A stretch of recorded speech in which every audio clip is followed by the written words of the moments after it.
Баршаңызға сәлем. Сіздерге ағзаға пайдалы көкөністерден салат дайындауды көрсетемін. Каналыма тіркеліп, лайк басып, комментарий жазуды ұмытпаңыздар. Бізге қажетті зат: пияз, қырыққабат, қант, тұз, кориандр, сәбіз, қияр және қызыл ащы бұрыш. Қырыққабатты майдалап турап аламыз. Турап алған қырыққабатымызды ыдысқа салып, қолымен мұжып аламыз. Сәбізімізді үккіштен өткізіп аламыз. Қырыққабаттың үстіне үккіштен өткізген сәбізімізді саламыз.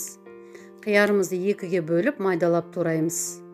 Оны да сәбізіміздің үстіне салып шығамыз. Бір ас қасық тұз, бір ас қасық қант, бір екі дана сарымсақ, 70% бір ас қасық уксус және бір ас қасық су, бір ас қасық кориандр. Алдын алда майды қыздырып, пиязды қуырып алып, ішіне бір ас қасық қызыл бұрыш салдым.